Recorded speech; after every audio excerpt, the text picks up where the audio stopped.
Students, ये question करवा रहा हूँ मैं आपको।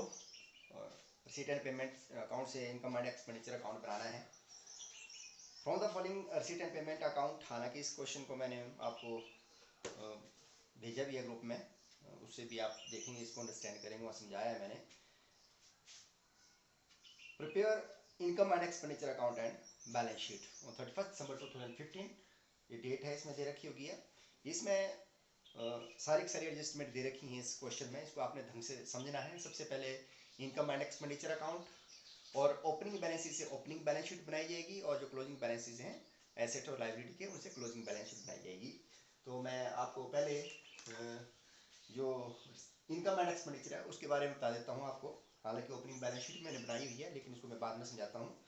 सबसे पहले आपको पता है इनकम साइड अगर हम लेंगे, जो रिसीट साइड होती है, उसमें सबसे पहले सब्सक्रिप्शन होती है। तो सब्सक्रिप्शन आपके पास दे रखी है इस क्वेश्चन में 1000 फॉर 2014, 20,000 फॉर 2015 एंड 16,000 के लिए 2000 दे रखी है। तो इस साल की जो सब्सक्रिप्शन है 2015 की, दैट इज 20,000। तो हमने 2000 पे सबसे पहले सब्सक्रिप्शन ड्यूरिंग द ईयर वो दिखानी है। इसमें नीचे सब्सक्रिप्शन के बारे में एडजस्टमेंट पढ़ लेता हूँ पहले। The club has 250 members, each paying an annual subscription of 100। 250 members हैं और 100 रुपये के हिसाब से अगर वो सब्सक्रिप्शन देते हैं तो 25,000 बनता है। तो इसका मतलब है 2015 में जो सब्सक्रिप्शन है वो 25,000 अमाउंट होना चाहिए। आगे लिखता है 500 is still in arrear for subscription for 2014। इसका मतलब जो ओपनिंग बैलेंस शीट है उसमें आउटस्टैंडिंग जो सब्सक्रिप्शन है 500 रुपये एक आएगी, क्योंकि अभी भी 500 रुपये देने के 2014 के लिए सब्सक्रिप्शन के। During the year 2014 10 members have paid their subscription for the year 2015 as well। 2014 में 2015 के लिए जो सब्सक्रिप्शन है 10 मेंबर ने 100 रुपये मेंबरशिप है, तो 1000 रुपये जो है वो एडवांस में दिए होंगे। तो मैं आपको साथ साथ ओपनिंग बैलेंस शीट में बता देता हूँ उसका इफेक्ट।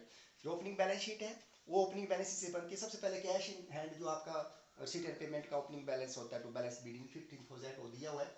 अब subscription outstanding at the end of 2014, या ओपनिंग बैलेंस शीट है 1 जनवरी 2015 में जो बैलेंस शीट बनेगी, तो एक तो दिया है उन्होंने कि 500 स्टिल इन एरिया फॉर 2014, तो 500 रुपये ये वो होंगे। साथ साथ सब्सक्रिप्शन में 2014 के लिए 1000 रुपये जो है इन्होंने 2015 में प्राप्त किए हैं। अगर हमने 2014 के तो टोटल 1000 रुपये ये और 500 रुपये जो पिछला एरियर बचा है, टोटल 1500 रुपये आउटस्टैंडिंग सब्सक्रिप्शन वो एसेट बनती है, वो आपने ओपनिंग बैलेंस शीट में दिखानी है। और साथ साथ इसमें भी लिखा है कि subscription 10 members have paid their subscription for 2015। तो सब्सक्रिप्शन जो 2014 में एडवांस में प्राप्त की 2015 के लिए वो 1000 रुपये है, वो भी हमें दिखानी है outside subscription received in advance. इसी तरह से आगे एडजस्टमेंट है सैलरी से संबंधित।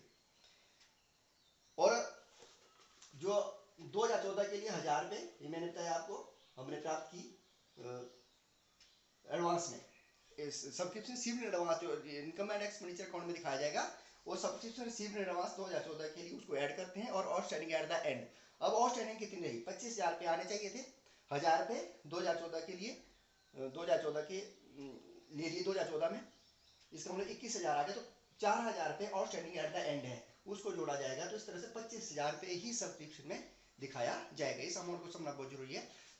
20,000 रुपये 2015 में आए, 2014 में 2015 के लिए 1000 रुपये एडवांस प्राप्त कर लिया, टोटल 21,000 2014 में के भी हमें प्राप्त हुए। तो 20 और 21, इसका मतलब 25,000 में से 21,000 रुपये आ गए, तो 4,000 रुपये outstanding for the end of 2015 जो है आउटस्टैंडिंग, उसको हम दिखाएंगे एंड में। तो इस तरह से सब्सक्रिप्शन के एडजस्टमेंट को आपने ध्यान से समझना है, और आपने ओपनिंग बैलेंस शीट में भी उसको कैसे दिखाना है मैं साथ साथ बता रहा हूँ आपको। सैलरीज पेड, अब सैलरी से संबंधित एडजस्टमेंट है, खर्चा है। Salary paid includes 1,000 for 2014 and rupees 1,500 for 2016। तो जो सैलरी का खर्चा है, सैलरी यहाँ पे दे रखी है 15,000। आपके रिसीट एंड पेमेंट अकाउंट में पेमेंट साइड में सैलरी 15,000 है। तो मैंने बताया जो पर्टिकुलर खर्चा है उससे पिछले और अगले संबंधित वर्षों से संबंधित जो खर्चे है उसको नहीं दिखाया जाएगा, तो उन दोनों को लेस किया जाएगा। 2014 के लिए 1,000 इसमें ही इंक्लूड था, और 2016 के लिए 1,500 इस 15,000 में इंक्लूड था। इनको घटा के टोटल 2,500 घटा के 12,500 बचा 15,000 में से। अब साथ में आगे दिया उन्होंने outstanding salary for the year ended 2015 amounted 2,000। तो आउटस्टैंडिंग खर्चा जो एट द एंड होता है उसको ऐड करते करते हैं आप, पता ही है आपको। तो 12,500 में 2,000 जोड़ा तो 14,500, इस तरह सैलरी दिखाया जाएगा। और जो salary outstanding at the end है, और जो क्लोजिंग बैलेंस शीट है वहां पे भी आपको पता है आउटस्टैंडिंग खर्चे के रूप में लायबिलिटी साइड में दिखाया जाता है। ये साथ साथ समझना है आपने। इसी तरह से अब मैं इनकम साइड कंप्लीट करता हूँ। By surplus from entertainment seat side में आपको दे रखा है, एंटरटेनमेंट सीट्स 10,000 और एंटरटेनमेंट एक्सपेंसिव पेमेंट साइड में 6,000 दे रखा है। तो जो सरप्लस होता है किसी भी का, उसको मैं यहाँ पे ही लेस करता रहा हूँ। 10,000 में से 6,000 पे खर्चा घटा दूँ, 4,000 पे सीट सरप्लस है, सीट ज़्यादा है तो उसको हम 4,000 का सीट इनकम साइड में दिखाएंगे।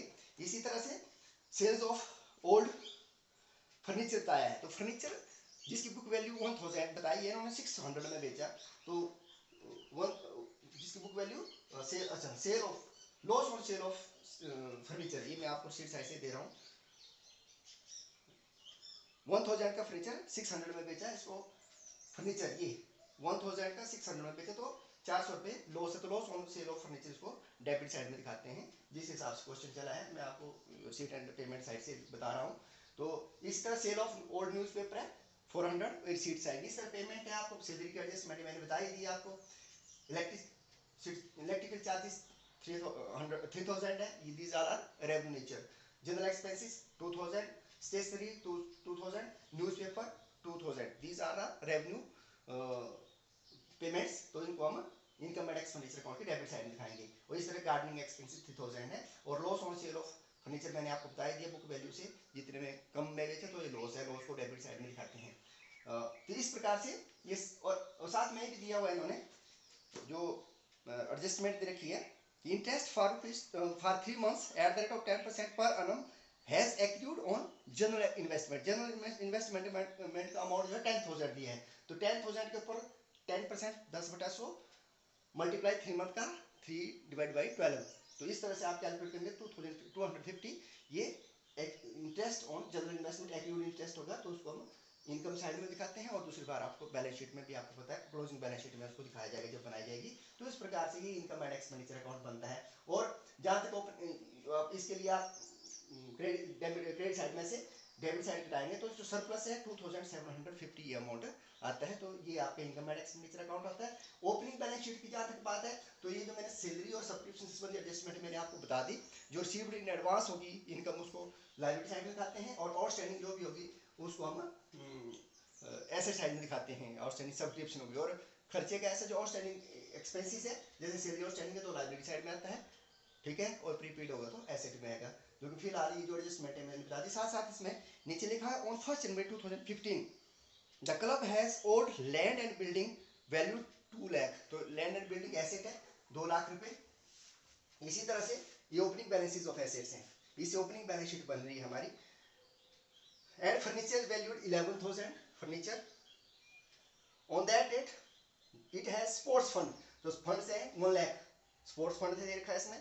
एंड स्पोर्ट्स फंड इन्वेस्टमेंट आपको पता है एसेट साइड में आती है, तो इसको यहाँ पे दिखा के एसेट्स में से लायबिलिटी घटाने के बाद ये डिफरेंस आता है, इसका टोटल 3,27,500, इसमें से इसका टोटल 1,02,000 घटाएंगे तो 2,25,000 इस कैपिटल फंड है।